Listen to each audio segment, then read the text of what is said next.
"We can't join your housewarming, your sister needs her food items now," Mom texted.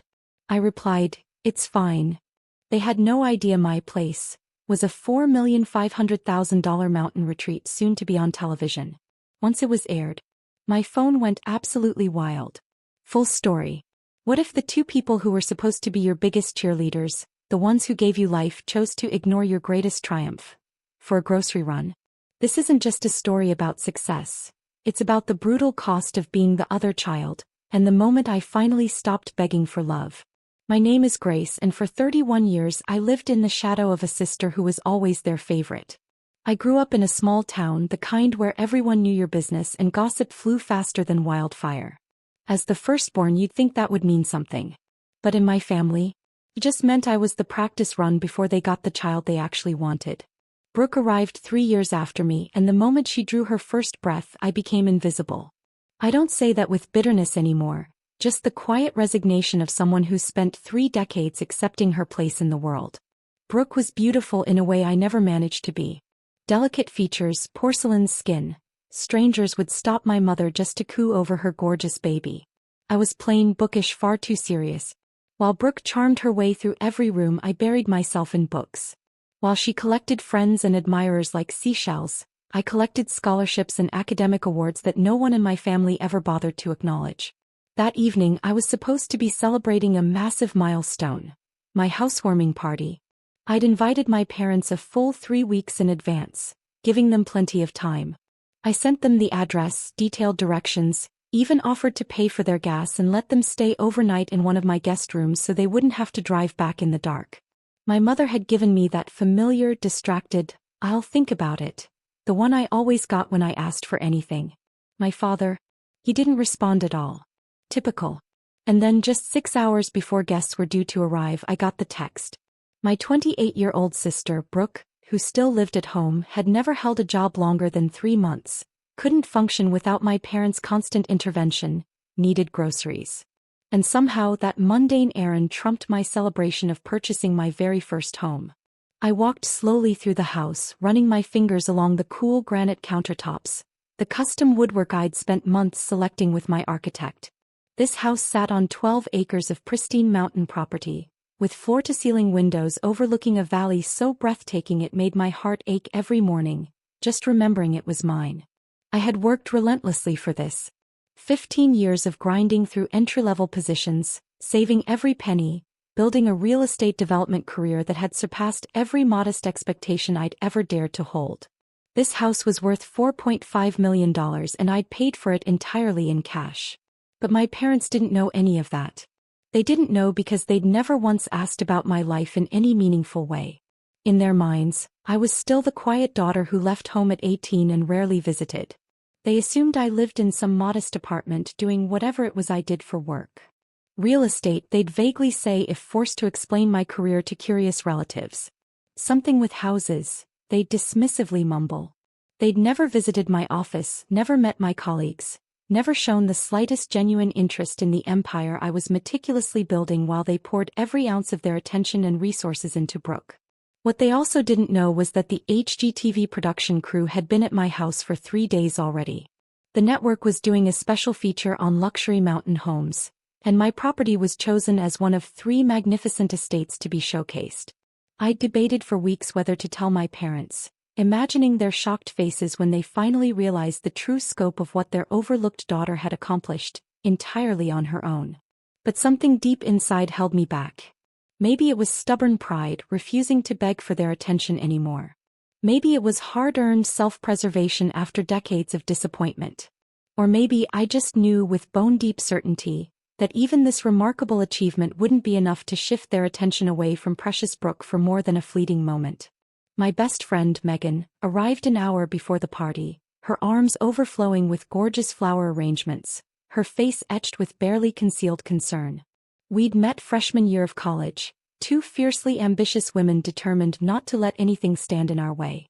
Now she was a successful architect with her own thriving firm, and she'd even helped me design some of the custom elements in this very home.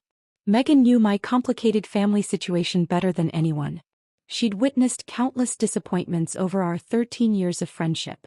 So when I silently showed her my mother's dismissive text, She shook her head slowly, with the bone-deep weariness of someone who'd heard this exact story far too many times. "They're not coming," she said flatly. It wasn't a question.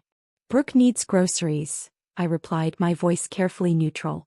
Megan set the elaborate flowers on my kitchen island and pulled me into a tight, fierce hug that communicated everything words couldn't. "They're tremendous loss, Grace. Just look at this incredible place. Look at everything you've built completely on your own. If they can't see your worth after all these years, that's entirely a reflection of their own limitations, not yours." I nodded against her shoulder, swallowing hard against the stubborn lump in my throat. He was absolutely right.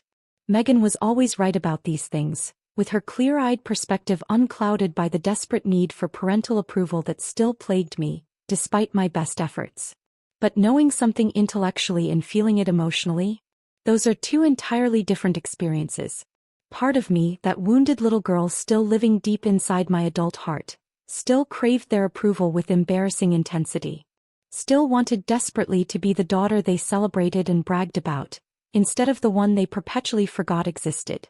As I watched the afternoon light turn to gold outside my window, I knew the party would begin soon without them. I grew up in a house where love was rationed like precious wartime supplies, and Brooke always received the larger portion, no questions asked. I genuinely don't remember a single birthday celebration where she didn't find a way to make my special day about herself. When I turned 16, she threw an elaborate tantrum because she wanted the exact chocolate cake I'd requested, even though her birthday was 3 months away. My parents gave in immediately, of course, buying 2 identical cakes and somehow turning my milestone into a joint event that she completely dominated. When I graduated high school as valedictorian with a full academic scholarship to a prestigious university, Brooke complained loudly about having to attend the boring ceremony.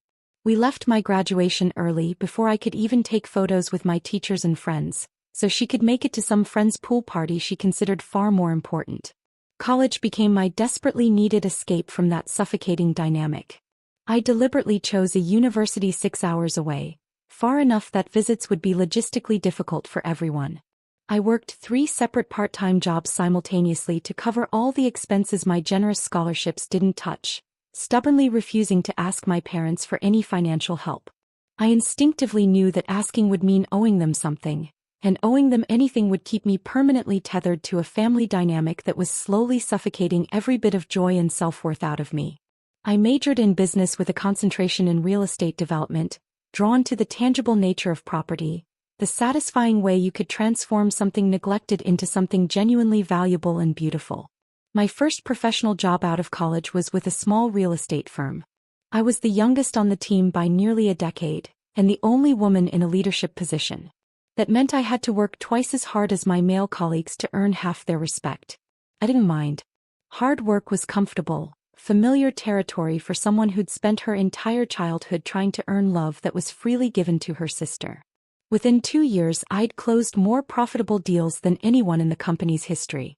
Within 5, I was running my own specialized division with a team of 8. By 30, I'd launched my own independent firm specializing in luxury mountain properties, turning abandoned estates into multi-million-dollar dream homes. Throughout all this remarkable growth, my parents remained completely focused on Brooke and her endless series of small crises. She'd bounced aimlessly from job to job after barely graduating high school, each new position lasting only a few months before she dramatically quit or got fired. She had a revolving door of boyfriends my parents supported financially, then consoled her over when the relationships inevitably crashed and burned. She'd moved back into their house at 23 and never left, perpetually claiming she was still figuring things out, while my parents paid for absolutely everything she needed or wanted. The contrast between our 2 lives couldn't have been more stark. Yet somehow I was always the one who fell short in their critical eyes. When I bought my first house at 26, a modest fixer-upper I personally renovated over a year, my mother's only comment was that she hoped I wasn't neglecting my personal life. When I won a prestigious regional business award at 28, my father completely forgot to return my excited phone call. When I closed my first $10 million development deal at 30, they were too consumed helping Brooke navigate yet another devastating breakup to attend the small celebration dinner I'd planned weeks in advance. I learned, through painful repetition, to stop sharing my professional successes with them. It simply hurt less than sharing exciting news and being met with crushing indifference, or an immediate subject change back to Brooke's problems. I built a rich, fulfilling life, full of people who did genuinely celebrate my achievements. Colleagues who respected my work ethic, friends who showed up. Megan became the sister I never had in Brooke. Fiercely loyal, genuinely proud. But there was still that hollow, aching place inside my chest, the sacred space where unconditional parental love should have lived and flourished. That remained painfully empty, no matter how much professional success I accumulated. The night before the housewarming, I'd called my mother one last time to confirm they were coming. She'd been clearly distracted, half listening while Brooke complained loudly in the background about something trivial. "We'll try our very best, Grace," my mother had said with that non-committal tone I knew all too well. "It's only a 3-hour drive. You could easily stay overnight. We'll see how things go. Your sister Brooke hasn't been feeling particularly well lately." At 28, Brooke not feeling well was still sufficient reason to derail any family plans that didn't center entirely around her. I should have recognized then from that single dismissive conversation that they were never going to come. The text message the next morning was merely official confirmation of what I had already understood, deep in my bones. My parents would always choose Brooke over me without hesitation. They would choose her laziness over my milestone achievements, her grocery needs over my celebration, her comfort over my happiness. It was the established pattern of my entire 31 years of life, and I had been foolish to think this particular occasion would somehow be any different. But what my parents didn't know, what I had very deliberately kept from them, was that my modest little housewarming party was about to become extremely public. The HGTV episode featuring my estate was scheduled to air that very same evening, broadcast right as my guests would be gathered in my great room, watching the premiere on my massive screen.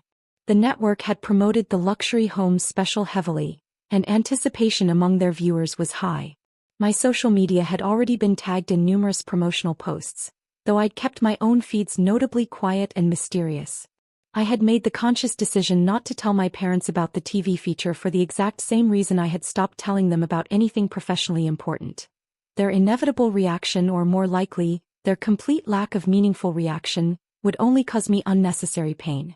But as I received that dismissive text about Brooke's grocery needs, something fundamental shifted inside my chest. For the first time in my entire life, I didn't feel the familiar sting of hurt and rejection. I felt something entirely new, something much closer to calm anticipation.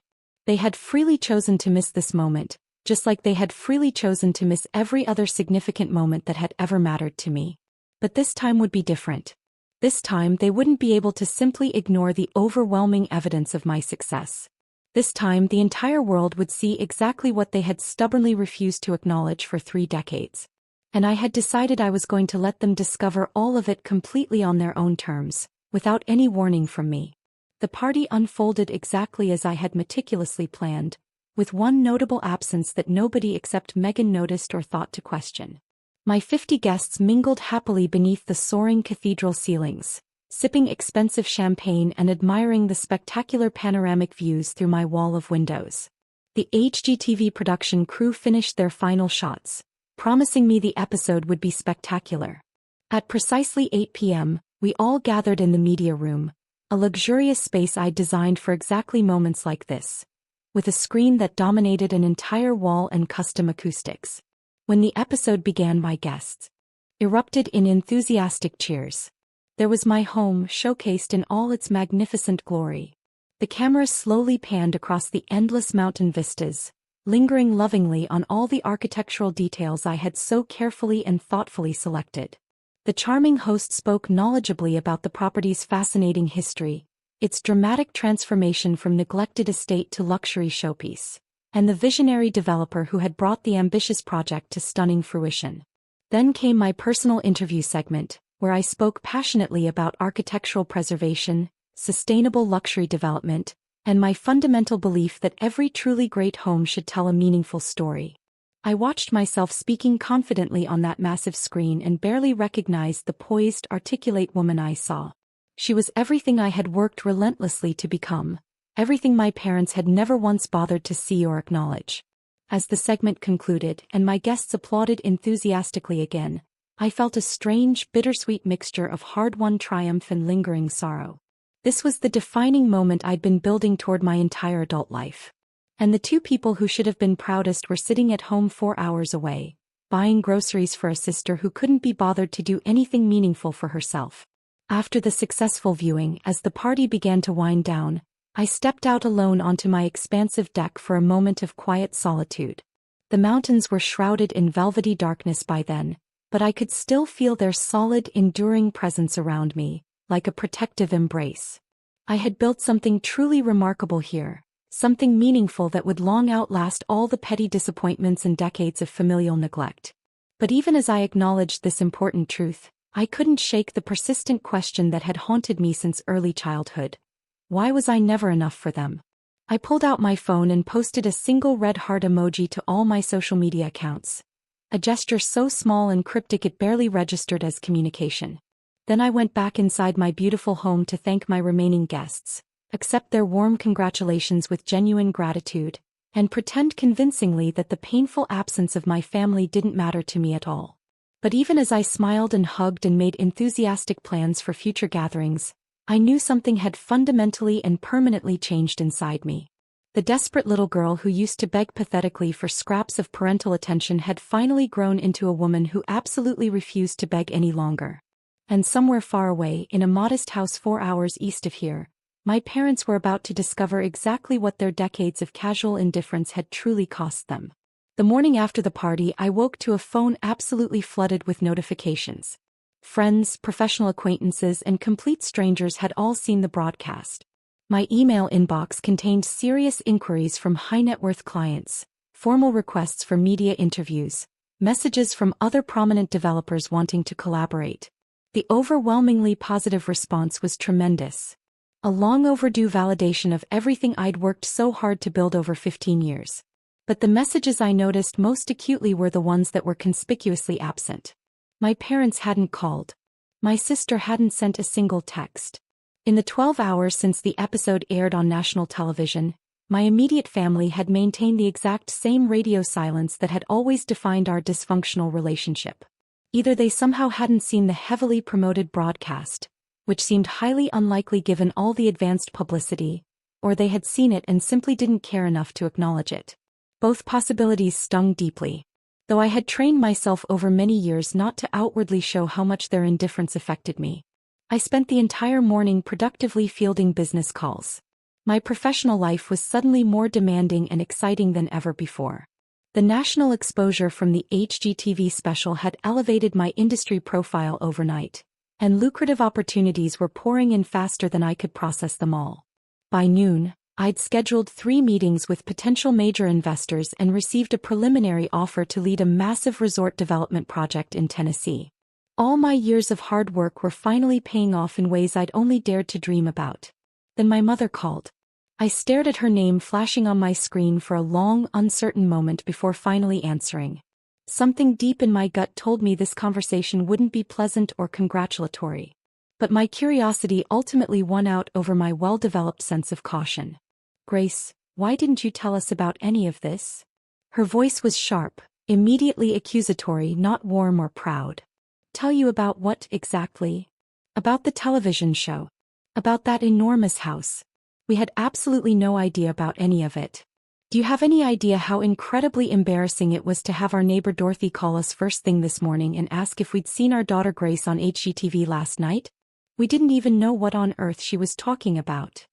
I sat down slowly on my kitchen stool, carefully processing her revealing words. So this was their reaction to my success. Not pride in my accomplishments. Not heartfelt congratulations for my achievement. Pure embarrassment that they'd been publicly caught not knowing anything about their own daughter's remarkably successful life. "I invited you to the housewarming party," I said, keeping my voice deliberately even and controlled. 3 full weeks in advance. I gave you plenty of notice. You chose not to come. You never told us it was going to be broadcast on television. The party itself wasn't on television, Mother. The house was featured. And you would have seen everything firsthand if you had simply bothered to show up as I asked.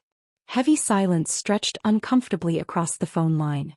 I could hear my mother breathing on the other end, Could almost physically feel her mentally searching for the angle that would somehow twist the situation into being entirely my fault rather than hers. Your sister is very upset about all of this, she finally said, her voice carrying that familiar defensive edge. Of course.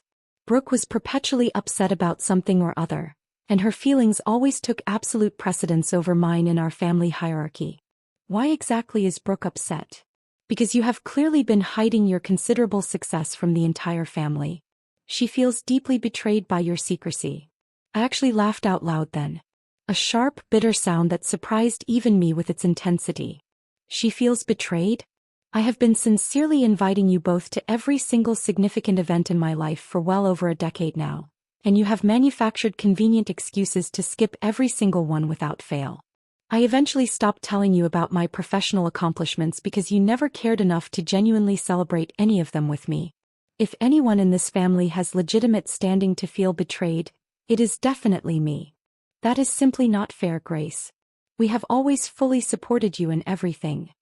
Then name one specific thing you have actually supported me in. Just one. Name one graduation ceremony you actually attended in person. One award ceremony you showed up for. One professional milestone you genuinely acknowledged with any enthusiasm. I'll wait here patiently for your answer. More painful silence. The heavy weight of it was almost physically unbearable.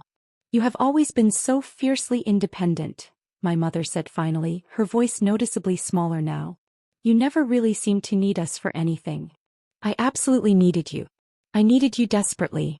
I just eventually stopped showing that need because every single time I reached out for connection, you chose Brooke over me instead. Yesterday was supposed to be genuinely important to me, and you casually skipped it because she needed groceries. She is 28 years old, Mother.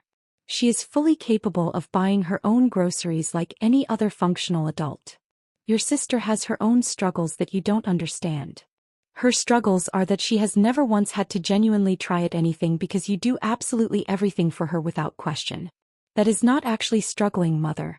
That is being completely enabled by parents who refuse to let her grow up and face natural consequences. I heard my mother take a sharp, offended breath, and for one brief moment, I genuinely thought she might actually hear and absorb what I was saying. Then her voice hardened again, noticeably slipping back into the familiar defensive tone that always emerged automatically whenever anyone dared to criticize precious Brooke. I do not appreciate being spoken to this way by my own daughter. Your father and I have always done our absolute best for both of you girls equally. If you deliberately chose to keep your entire life secret from us, that is entirely your own choice to make. But do not dare blame us for not knowing things you stubbornly refused to share. The call ended shortly after that exchange, with no meaningful resolution and certainly no apology offered. I sat alone in my beautiful, expensive home, completely surrounded by tangible evidence of my substantial success, and felt the familiar deep ache of being chronically misunderstood by the people who should have known me best in the world. But something felt genuinely different this time.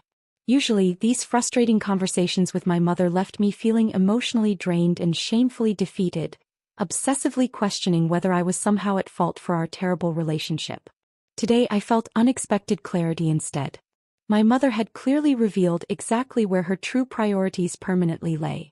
And for once in my life I was not going to twist myself into painful knots, trying desperately to earn approval that would obviously never come. I did not call them back with an apology. I did not send a groveling text message trying to smooth things over. Instead, I focused entirely on my work, on the fulfilling life I had built completely without their help or support. If they genuinely wanted to be part of my world going forward, they certainly knew where to find me. But I was completely done chasing after people who consistently refused to meet me even halfway. 3 days later, my sister Brooke called my phone directly. She and I rarely spoke to each other without our parents mediating, our relationship having been defined almost entirely through their involvement since childhood. Her voice was immediately hostile and aggressive from her very first word. You think you're so much better than everyone else, do you not? Hello to you too, Brooke. Mom told me all about your fancy mansion, about you being featured on national television, about how you basically told her straight to her face that she was a terrible, neglectful parent. That is not even close to what I actually said. You made her cry, Grace. Our mother. Is that what you wanted to accomplish? To deliberately hurt our own mother and make her feel terrible about herself. I took a slow, deep breath, consciously reminding myself that engaging with Brooke's manufactured drama was never productive. She absolutely thrived on conflict, on positioning herself as the innocent victim in every conceivable scenario. I'd watched her successfully deploy this manipulation tactic our entire lives. I simply told her the honest truth about how I felt. If hearing the truth made her cry, maybe she should spend some time thinking carefully about why that is. God, you are so incredibly self-righteous. You always have been ever since we were children. Just because you have money now does not automatically mean you are better than the rest of us. I have never once said I was better than anyone, Brooke. You didn't have to actually say it out loud. You have been silently communicating it your entire life with your fancy scholarships and your impressive career and your holier-than-thou attitude about everything. Some of us are not as lucky as you, Grace. Some of us actually struggle with real problems. I closed my eyes tightly, fighting hard against the strong urge to list all the countless ways Brooke's so-called struggles were entirely self-inflicted. The decent jobs she'd carelessly quit because she found them boring or beneath her. The promising relationships she'd deliberately sabotaged because she refused to compromise or consider anyone else's needs. The years she'd completely wasted living at home rent-free, letting our parents fund her entire existence while she contributed absolutely nothing of value to anyone. I was not lucky, I said quietly but firmly. I worked incredibly hard for everything I have. There is a significant difference between luck and effort. Whatever. Mom and Dad are both completely devastated by how you treated them. They think you must hate them to say such cruel things. I do not hate them.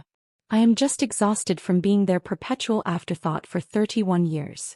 Brooke scoffed loudly with contempt. Everything is always about you, isn't it? Your precious feelings, your important accomplishments, your big, fancy, successful life. Did you ever once stop to think about how all of this affects the rest of us? Now everyone in town knows you're wildly successful, and they're going to compare us unfavorably. Do you have any idea how that feels for me? For a long moment I was genuinely speechless. The sheer audacity of her complaint was almost impressively self-centered, even for Brooke.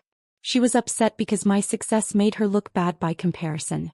Not because she was proud of her own sister, not because she was happy for what I'd achieved through hard work, but purely because it highlighted her own complete lack of achievement or ambition. Maybe, I said slowly and deliberately, instead of being upset that I succeeded, you could use it as motivation to finally do something meaningful with your own life. The phone line went dead. She had abruptly hung up on me.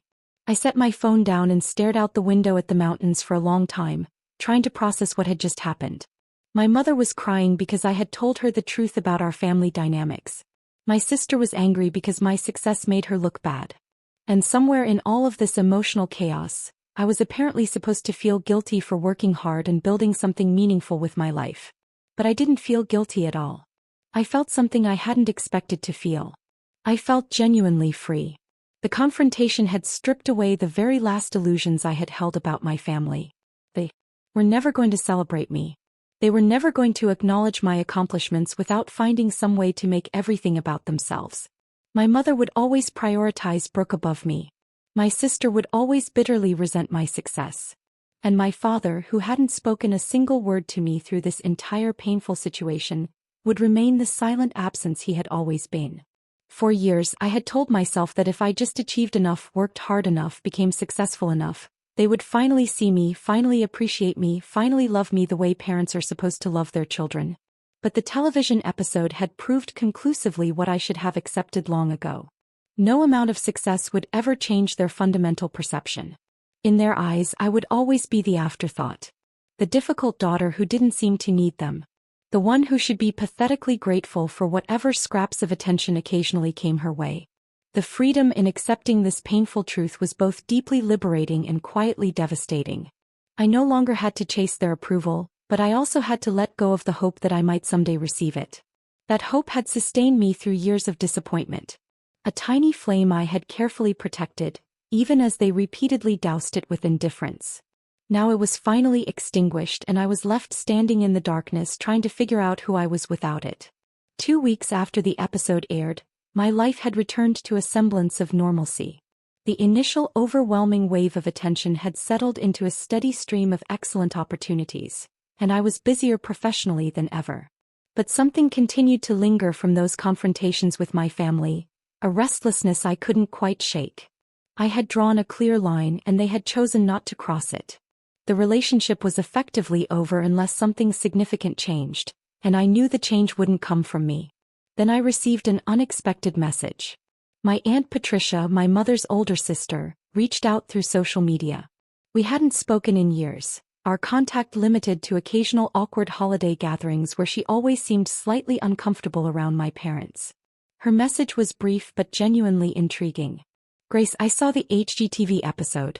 Congratulations on everything you've achieved. I have some important things I need to tell you about your family. Things that might explain a lot about why things are the way they are. Can we meet? I stared at the message for a long time, trying to decide whether I wanted to open this particular door. Patricia had always been kind to me, noticeably kinder than my own mother, though she usually kept her distance from family drama. If she was reaching out now, it meant something significant was on her mind. I agreed to meet her the following Saturday at a quiet cafe in Asheville. She made the 3-hour drive alone, arriving looking nervous but clearly determined. We settled into a corner booth. After some initial small talk about the weather and her drive, she took a deep breath. What I'm about to tell you should have been told to you many years ago. I argued with your mother about it repeatedly, but she absolutely refused to discuss it. I have carried this guilt for so long now. And when I saw you on that television show, so incredibly successful and so clearly alone in that success, I knew I couldn't stay silent anymore. My heart began to race. What are you talking about? Patricia looked down at her untouched coffee, gathering her thoughts. Your mother and I had different fathers. You knew that already. But what you don't know is that your grandmother heavily favored me in exactly the same way your mother favors Brooke. I was the pretty one, the easy one, the one who got all the attention and praise.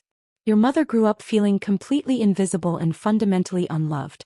She swore to herself that she would never do that to her own children, but she did exactly that to me. Yes, and the reason is complicated and painful. Patricia finally met my eyes directly. When you were born, you looked exactly like our mother. Same facial features, same expressions, same mannerisms as you grew older. Your mother loves you, Grace, I truly believe that. But she also sees her own mother in you, the woman who made her feel worthless and invisible, and she cannot seem to separate the two images in her mind. So she overcorrected with Brooke, determined to never make another child feel the way she felt growing up. I sat in stunned silence, trying to process this revelation. My mother's neglect wasn't random or simply preferential. It was rooted in deep trauma, in a wound so profound she had transferred it onto her own innocent child without even realizing what she was doing. She punished me for looking like someone I never even knew, I finally said. Patricia nodded, tears forming in her eyes. I should have told you sooner. I should have fought harder when I saw what was happening. But your mother and I had our own unresolved issues, and I let that prevent me from doing the right thing. Why tell me now? Because I saw you on that television show and I saw a woman who had succeeded despite everything stacked against her. But I also saw someone who looked lonely. Someone who deserved to understand that she was never the problem. Your mother's inability to love you properly was never about you, Grace. It was always about her own broken heart. I didn't know what to do with this information. Part of me felt genuine compassion for the wounded child my mother had once been. Part of me felt rage that she had inflicted her unresolved pain on me rather than seeking professional help. And part of me felt a strange sense of validation. I hadn't imagined the disparity. I hadn't been oversensitive or ungrateful. There had been a real reason for everything, even if that reason was deeply unfair. Patricia and I talked for hours.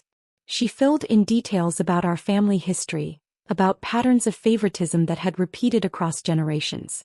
She apologized repeatedly for her years of silence, and I found myself forgiving her, even though I wasn't entirely sure I should. By the time we parted, the sun was setting behind the mountains, painting the sky in shades of orange and pink. I drove home feeling different than I had that morning. The anger toward my family remained, but it was tempered now with understanding. My mother was not a villain. She was a damaged person who had damaged me in turn. That didn't excuse her behavior, but it explained it. The question now was what to do with this knowledge. 6 months passed. The HGTV episode had launched my career into an entirely new stratosphere, and I was busier than ever. Exciting new development projects filled my calendar. Speaking engagements took me to conferences across the country, and my firm had expanded to include a talented team of 12. I had made the Forbes list of top real estate developers under 40, given interviews to major national publications, and established myself as a leading voice in sustainable luxury development. Success had arrived in abundance and showed no signs of slowing down. Through all of this remarkable growth, my parents remained conspicuously absent. After Patricia's revelation, I had half expected my mother to reach out, to acknowledge the painful patterns that had shaped our relationship. She never did. My sister continued posting bitter subtweets on social media, never naming me directly, but clearly referencing my success with thinly veiled resentment.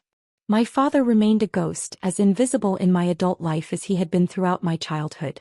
I found unexpected peace in their silence. Without the constant exhausting cycle of reaching out and being rejected, I could focus entirely on my own growth and happiness. Megan had been right all those years ago. Their inability to see my worth was a reflection of them, not me. I no longer needed their validation because I had found something more sustainable: my own belief in myself. The turning point came unexpectedly, as these things often do. A journalist named Caroline, writing a major piece on women in real estate development, requested an extensive interview. The article would appear in a prestigious national magazine, reaching an audience far larger than anything I had experienced before. I agreed, thinking it would be standard promotional material about my projects. But Caroline was interested in more than my professional achievements. She wanted to understand the person behind the success. During our conversation, I found myself sharing things I had never discussed publicly. The family dynamics that had shaped me, the isolation of growing up feeling invisible, the determination I had forged from that pain. I talked about the housewarming party and my parents' absence, about the HGTV episode they had missed, about the confrontations that followed. "It sounds like your success is a form of revenge," Caroline observed thoughtfully. I considered this. "Not revenge exactly," I replied. "More like proof. Proof that their dismissal of me was wrong. Proof that I was always capable of more than they believed." The article published 2 months later, and the response was overwhelming. Women from across the country reached out, sharing similar stories. Families that had favored one child over another, parents who had never acknowledged their achievements, siblings who resented their success. I had touched a nerve I hadn't known existed, and suddenly my story was bigger than just me. My parents saw the article. This time they couldn't avoid it because mutual acquaintances made absolutely sure they knew about it. The exposure was national, the story detailed and deeply personal. Everything I had kept private for years was now public record, and there was nowhere for them to hide from the truth of how they had treated me. My mother's call came 3 days after the article published. I almost didn't answer, but something made me pick up the phone. Her voice was different than it had ever been, smaller and more uncertain. "Grace, we need to talk about that article." "What about it?" "You made us look terrible to everyone. People in our town are talking. The neighbors, our church friends, everyone we know. They all read it. They all know what you said about us."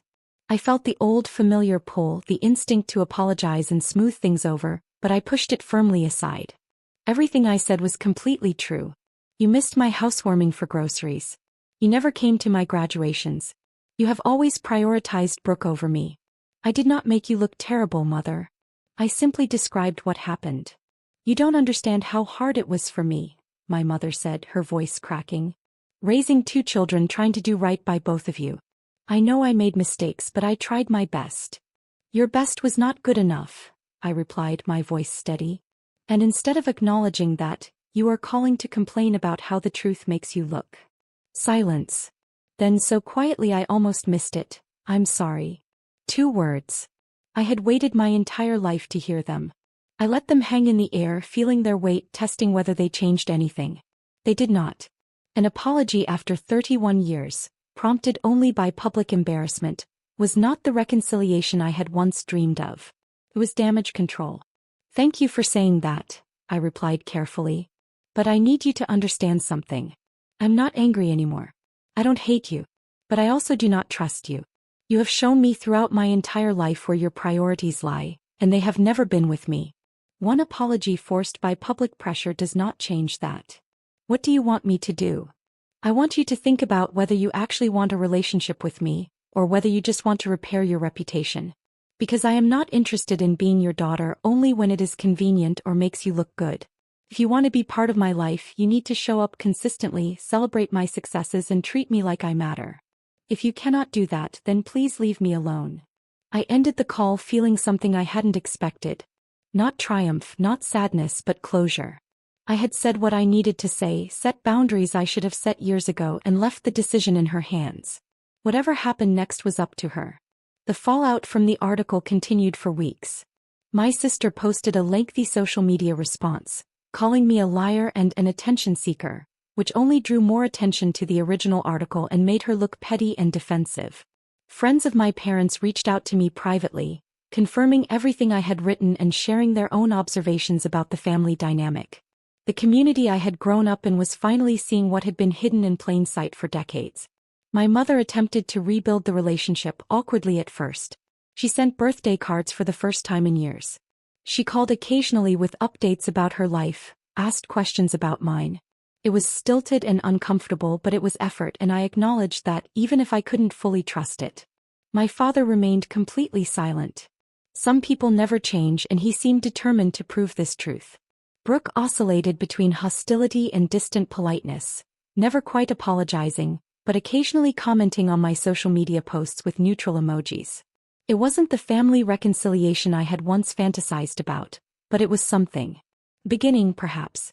Or at least an acknowledgement that the old patterns could not continue. The final moment of clarity came a year after the housewarming party, at the grand opening of my newest project. I had developed a boutique mountain resort, a sustainable luxury destination that represented everything I believed about thoughtful design and environmental responsibility. The opening event was covered by regional media, attended by industry leaders, and recognized as a significant achievement in my field. My mother came. She drove 3 hours alone, walked into the event by herself, and found me in the crowd. She didn't try to take credit or make the moment about herself. She simply hugged me, told me she was proud, and asked if I could give her a tour of the property. It was such a small gesture, but it was also everything I had ever wanted. Recognition. Presence. I showed her around, pointing out features I had designed, explaining my vision for the space. She listened, asked questions, and seemed genuinely interested. At the end of the tour, standing on a terrace overlooking the valley, she turned to me with tears in her eyes. "I wasted so many years," she said. "I can't get them back, and I can't fully explain why I did what I did, but I am here now and I want to do better." I nodded, not quite ready to fully forgive, but willing to allow the possibility. Healing would take time if it happened at all. But for the first time I believed it might be possible. In the months that followed the article's publication, the consequences for my family continued to unfold in ways none of them had anticipated. Brooke, finally facing the reality that our parents couldn't shield her forever from public perception, enrolled in community college courses and began working part-time at a local bakery. It was a small step, but it was movement. And I chose to view it as progress, even if it had come from embarrassment rather than genuine growth. My mother joined a therapy group for parents dealing with family estrangement, something I learned through my Aunt Patricia.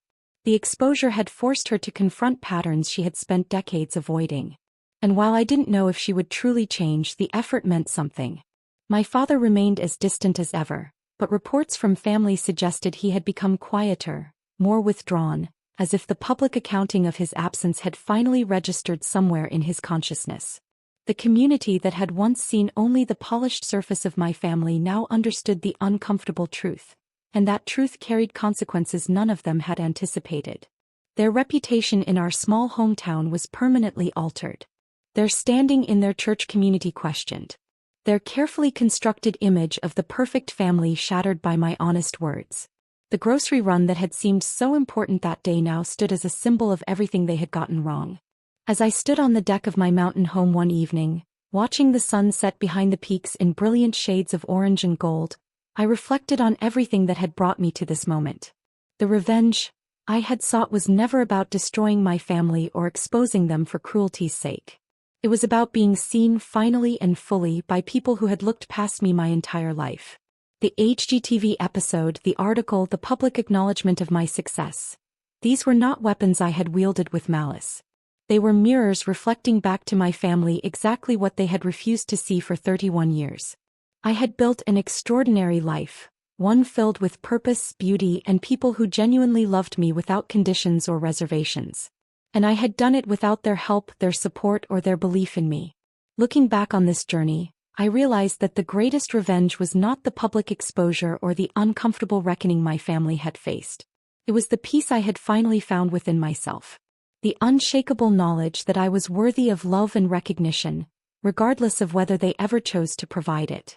My future stretched before me, bright with possibility and promise. And for the first time in my entire life, I was walking toward it without looking back, without hoping they would follow, and without needing their approval to feel complete. What do you think?